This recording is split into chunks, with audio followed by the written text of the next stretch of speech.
What it do, peeps? It's the Beat Chef. We'll watch the damn tape. Hit that like, that share, that subscribe button. Hit that bell to get notified when I drop my next video. To my new subscribers, thank you for watching. I hope you enjoy the show, and I hope you get something from the content. To my day ones, thank you for helping me build this platform and continue to push this WNBA conversation. Minnesota playing Golden State. I had to watch this one because the Fever played Minnesota the last game of the season. Valkyries just clinched the playoff spot. They just beat a good Seattle team. Minnesota was coming off a loss to the Aces. The Aces got their 13th win. I wanted to see what Minnesota was going to do because they rested a player. They rested Kayla McBride against the Aces. This game, they rested Alana Smith. So I'm suspecting that they're going to rest at least one or two players when they play the Fever. So that might bode well in the Fever's flavor. That being said, still dangerous. Dangerous team. This game was interesting. They only played 7 players. 7 players. I mean, I get it, shorten up your rotation, giving players rest because you're getting ready to go to playoffs. You got the number 1 seed. 7 players. And it showed this game, both teams. The Valkyries were no different. They played 8 players and had Caitlin Chen and Amir on the bench and didn't even use them. And they probably should have. This game was it was sloppy in sections, very low scoring. I mean, ridiculously low scoring. 18-16 at the end of the first quarter, and it was just like a struggle. Bad shots. You know, Golden State, they're going to shoot threes. It was 3-point shooting. It was 14-13 with 3 minutes left in the first quarter. Natisha Collier had already hit 2 threes, 2 out of 3. They were just playing Golden State's game. Golden State shoot a 3, they go shoot a 3. Minnesota was shooting 50%. Golden State was shooting 37%, and Golden State was winning, which was very strange, but it was the 3-pointers. The few 3-pointers that they made, and coupled with turnovers and just bad possessions. 1 shot miss, go back down. Second quarter, Natisha Hiedeman comes in, and they run like, this is like what they call a stud butt offense. She starts cooking. She's hitting threes. She hits 2 of them back to back. They end that quarter. They end the half. It's 36-31. That's how bad shooting. That's how bad the shooting was in this game. It was just that bad. Just bad basketball all the way around. Just constantly missing shots. Third quarter, it picks up. T.U.S.S.L.E is going to the rack. She hit a couple threes. Golden State's got the lead. Still pushing. And around the 3-minute mark, the Minnesota Lynx woke up. And they went on a 16-0 run that seemed like forever. And it carried over from the third quarter, the end of the third, where they dominated. It was 52. It was 52-52. Natisha Hiedeman got fouled, and she hit the 3 free throws. Turnover. 3-pointer. The Hiedeman came back down, hit a 3-pointer. Shepherd, 2. Turnover. Hiedeman comes back, another 3. They close out the closeout foul on a 3. She has 3 free throws. They take the lead 53-52, and they never look back. Never look back.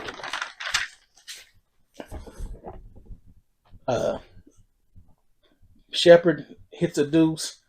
Hiedeman's still in the ball, going down, popping threes. Just an insane run by Minnesota.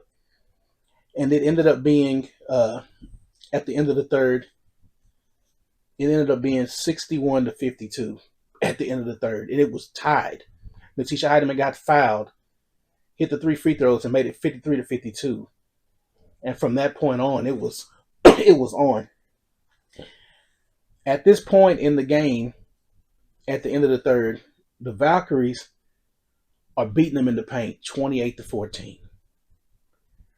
Minnesota's shooting 42%. The Valkyries are shooting 39%, but the Valkyries are shooting 24% from three. And Minnesota now is shooting 41% from three. And that was huge.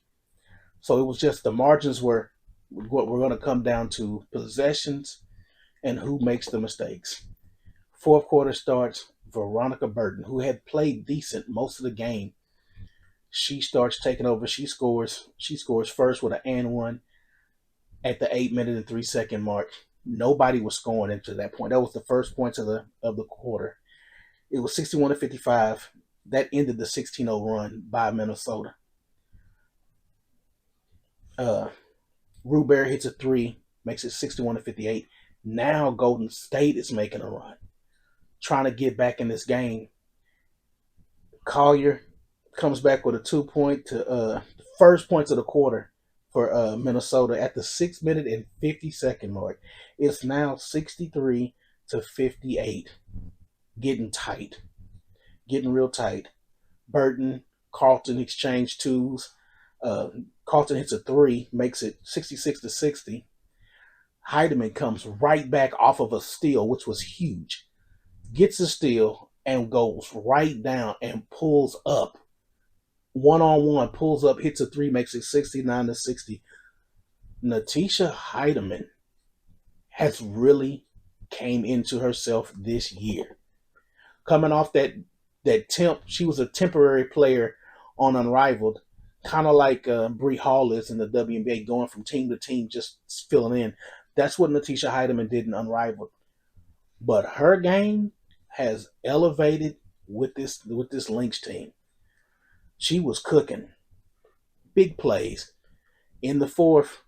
In the last 5 minutes of this game, when it got real tight, the Valkyries made a few key turnovers. Burton came down, panicked, gave up a ball. Hiedeman comes right back down. Walk. Jumper. 3-pointer. Big one. Burton comes right back. She hits a 3. It's 70-65 with 3 minutes and 30 seconds left.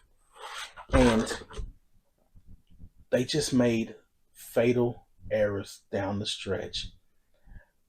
Minnesota got a couple blocks, a couple steals, iced the game with free throws, won the game 78-62.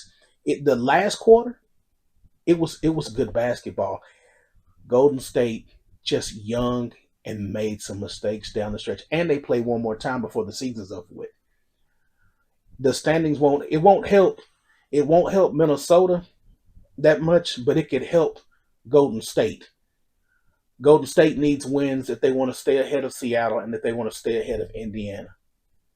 So this was a costly loss for them in that aspect, as it puts them closer to the Fever, even though they own the tiebreaker against the Fever. But yeah, it still could be anybody's game in these last few days. They don't really have a seed locked in. But they Minnesota, for impressive 24 points for Hiedeman off the bench. She was the only bench player to score. Kokendova just came in, had a huge block in the third. But other than that, Natisha Hiedeman played 28 minutes, scored 24 points, 6 of 10 from the field. I mean, balled out. 6 of 7 from the free throw line, had 3 steals, 2 assists, and had a block. Courtney Williams, 33 minutes, 6 of 16, had 14 points, had 8 rebounds, 5 assists. When they run that offense together, they're hard to deal with because they're both lightning quick. Kayla McBride struggled coming off of a rest. 32 minutes, 1 of 11, 0 of 5 from the field, only had 4 points. Natisha Collier was doing her thing, 36 minutes, 6 of 16, 20 points. Had a steal, a block. She filled the stat sheet up. one of the best players in the league. Bridget Carlton, 27 minutes, 4 points. And Jessica Shepard had a monster game. Uh, 12 points, 13 rebounds, 3 assists, 2 steals, and a block. All around talent. I mean, they got a roster. The reason why I say that the WNBA doesn't need to expand the rosters by maybe more than one player is because you just have to play the players you got. You gotta fill your roster with a quality team, and that's it. And play them. All these players have played significant time. They just got Jalen Sherrod not too long ago, but Cameron Taylor and Koso, they played a lot during the regular season. They did the same thing. They used their bench to get their players to the playoffs. Natisha Collier had that ankle sprain. They just gave her extended rest in the middle of August. Gave her 3 weeks off. Now she's fresh, prime, and ready to go. And now they're giving the other players 2 and 3 days rest between games. That's like Alana Smith. And they were still able to be defensive without basically one of the top 3 players in the Defensive Player of the Year voting between her and Gabby Williams and Asia Wilson. I mean, quite impressive to pull that off against a team that's going to the playoffs as well. But I mean, God, I mean, the shooting was abysmal. 38% from the field, 40 from three, and that was huge. 12 of 30 from three, 87% from the free throw line, and they needed every one of those free throws. 36 rebounds, 17 assists, 10 turnovers, 5 blocks, 9 steals. Active hands. That's what got Golden State. Fell in love with the three and didn't execute on a few possessions where it really mattered. Janelle Salon was only 5 of 14 for 15 points. That's Kalia Charles, 7 of 17, 15 points. Veronica Burton, 5 of 10 for 14. Ileana Rupert, who killed the Fever the other day, 4 of 10, 15 points. And Timmy from Bailey only had 6 points. Didn't get much from their bench. Monique Billings, 18 minutes, only had 5 points. Kate Martin, who's usually a spark plug off the bench, only had 2 points on 1 of 6 shooting in 20 minutes. You got to get more. And Carla Leet only had 9 points and had a bagel. They shot 38% from the field, shot 25% from three. 9 out of 35 3-pointers. 9 out of 35. If they had just ran the offense instead of just firing up like the Golden State Warriors, they probably would have beat Minnesota in a much-needed win. Only shot 75% from the free throw line. Excuse me. They made their money in the paint and they went away from it. They only had 34 points in the paint, and at the end of the third, I believe they only had like 20 end of the third, 28 points. 28 points. You had 28 points at the end of the third.